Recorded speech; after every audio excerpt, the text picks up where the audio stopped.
네, 주말부터 다음 주까지 다시 전국적으로 비가 내린다는 소식이 예고되면서 추가 비 피해가 우려되고 있습니다. 이번 폭우의 원인부터 향후 날씨 시나리오는 어떤지 오재호 부경대 환경대기과학과 명예교수와 함께 살펴보겠습니다. 어서 오세요. 예, 안녕하십니까. 네. 자, 이번 주에 내린 그 집중호우, 네. 이른바 이제 115년 만에 이제 관측된 최악의 폭우라고 네. 이제 언론에서 이제 얘기를 했는데요. 네. 이렇게 이제 이례적으로 이제 좀 그 집중호우로 이런 그 느닷없는 그 피해가 예. 좀 잦아지고 이런 네. 현상. 네. 일각에서는 이것을 이제 뭐 지구 온난화나 뭐 이런 그 기상 이변의 차원에서 좀 해석하는 시각도 있습니다만, 네.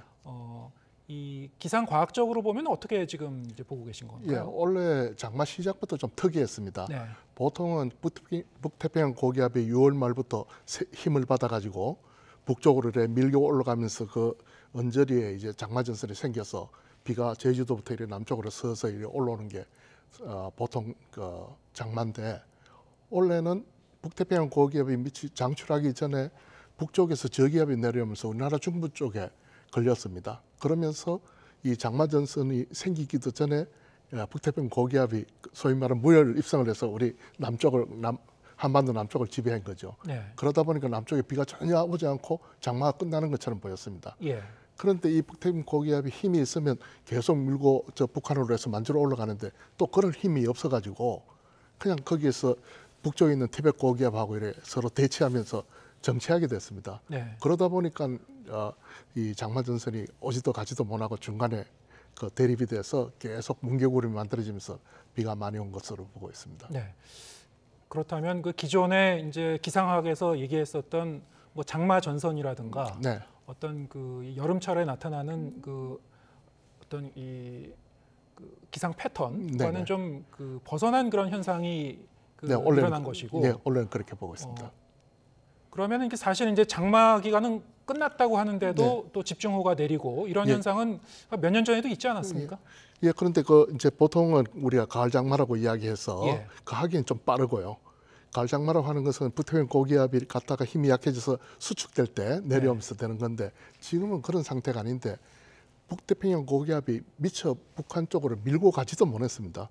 적당한 세력으로 거기서 그냥 정체해버리니까 비가 오는 곳만 계속 비가 오게 되고, 또 이게 남북으로 안 움직이니까 비가 안 오는 곳은 계속 가물고 그랬던 것 같습니다. 네.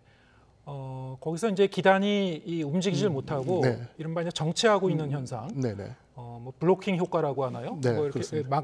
예, 예. 그 위쪽에서 이제 막고 있는 그런 기단이 또 있고 뭐 그랬던 모양이죠. 네, 저기 오차카해 쪽에서 네. 우리가 저지 고기압이라 그러고 뭐 속된 말로는 알박기 고기압이라고 해서 네. 얘가 한번 생기면 움직일 생각을 안 합니다. 또 언제든 또 느닷없이 움직여가 버리고, 그래서 예측이 굉장히 힘든 그런 현상입니다. 그런데 지금 유럽 쪽에서 굉장히 폭염 있는 것도 그런 뭐 저지 고기압 영향이고, 금년 봄에 그 인도 쪽에서 그 폭염이 왔는 것도 그런 영향이고, 우리나라에는 북쪽에 찬기단이 내려오는 그쪽에 위치해서 계속 남북으로는 움직이지 않으면서 남쪽에서는 서변한 공기가 들어오고 북쪽에 찬 공기 들어오면서 뭉게구름이 굉장히 발달하기 좋은 조건이 유지되고 있습니다. 네. 이렇게 이제 한쪽에서는 이제 폭우가 쏟아지고 다른 지역에서는 이제 폭염이 이제 이어지고요. 네. 이런 현상들. 네. 이게 우리는 이제 이거 역시 어떤 지구 온난화로 인한 어떤 기상 이변의 연장선상에서 봐야 되는 거 아니냐, 네, 이렇게 예. 이제 해석을 하는 사람들이 많습니다만, 네. 이게 그 어떤 데이터로 이제 실증이 되는 건가요? 네, 저기 이번에 그 비가 많이 올 때 천둥 번개가 동반하면서 예. 바람도 세게 불었지 않습니까? 이게 그 전형적인 뭉게구름에 의해서 나는 현상을 볼 수 있는데, 이 뭉게구름이 많이 생긴다는 것은 바로 지구 온난화하고 조금 관계가 있습니다. 예. 이번에 했는 게 바로 그렇게 1대1로 대응은 못 해도 전 세계적으로 보면 비가 몰려오고 또 가뭄되는 가물고 이런 것들은 아마 지구 온난화와 관계 있는 걸 보고 있습니다. 그 얘기는 지금 그 앞서 말씀드렸던 115년 만에 내린 이런 기록적인 그 폭우라는 그 표현 자체가 사실은 그 기상 이변의 이 맥락에서 이런 일이 발생하는 거라면 네.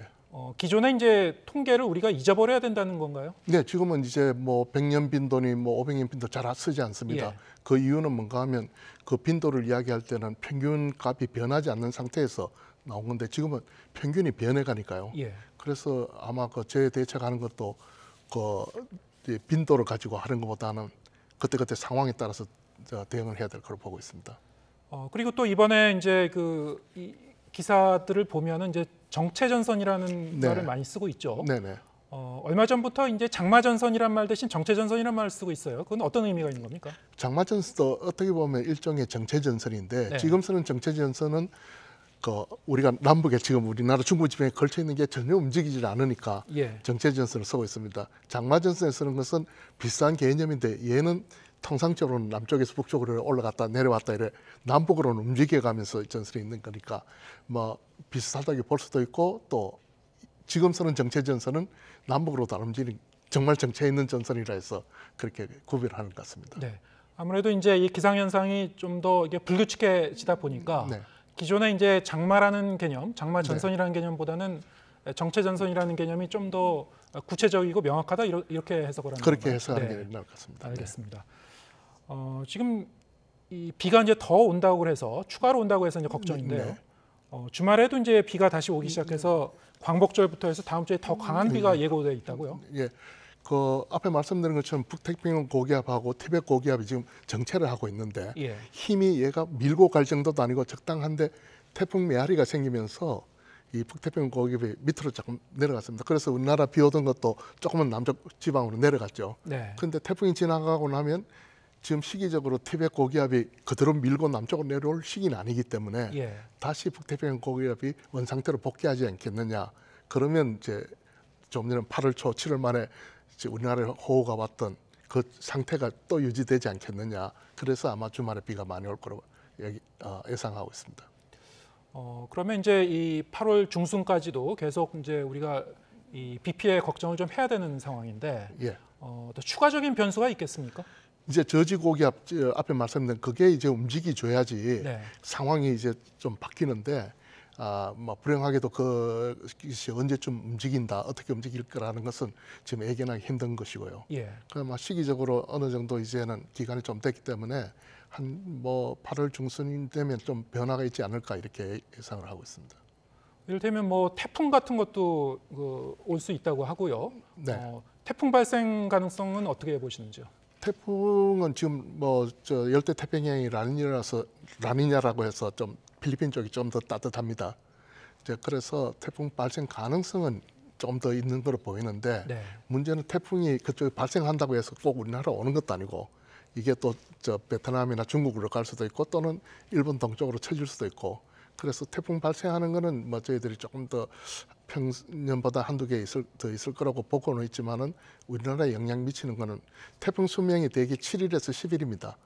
그러니까 뭐 아직 10월 말 11월까지는 태풍이 계속 발생할 수 있는 시기인데 그게 어떻게 가리라는 건 아직 태어나지 않는 태풍에 대해서 예견하기는 쉽지 않은 상태입니다. 네. 이렇게 이 이상 기상 현상이라든가 네. 날씨가 이제 급변하는 그런 현상이 앞으로도 이제 더 잦아질 가능성은 높아질 것 같은데요. 네, 말씀 들어보면 예. 피해를 최소화하기 위해서는 역시 이제 보다 정확한 예보 그리고 이제 대응 시스템이 이제 완비돼야 될 것 같은데 네. 현재 이제 기상청의 이 예보 능력이라든가 이런 것도 좀 더 보완할 측면이 있는 건가요?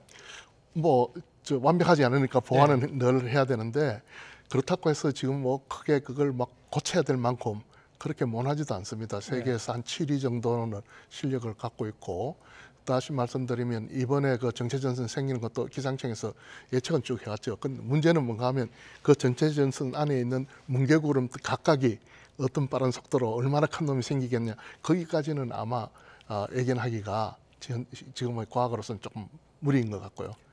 예, 시민들 입장에서는 각자 개인 차원에서도 비 피해가 어떻게 될지 네. 퇴근길에 이제 비가 어떻게 내릴지 네. 이번처럼 뭐 이 퇴근길이 갑자기 침수되거나 이런 네, 일이 네. 없을지 한 30분 후, 1시간 후, 2시간 후를 좀 예측하고 싶은 건데 네. 사실 이제 기상청 그 앱 같은 걸 보더라도 최근에 이제 새로 생긴 기능들이 좀 있더라고요. 이를테면 네. 뭐 초단기 예보 시스템이나 네. 이런 것도 있고 몇십 분 후, 1시간 후에 이제 비가 어느 정도 올지를 좀 시각화해서 보여주는 시스템도 있던데 예.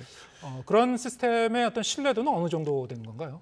초단기는 신뢰도가 굉장히 높습니다. 다만 그걸 결정을 해서 언론을 통해서 또 언론 매체나 다른 매체를 통해서 발표할 때는 벌써 1시간 반이 지나가고 있는 상태입니다. 예. 자칫 잘못하면 막 비를 맞고 있는데 비가 많이 오겠습니다 하는 꼴이 되니까 예. 그런 경우에서는 기상청에서 알고 있어도 조금 자제하는 네. 예, 그런 상황도 있습니다. 예.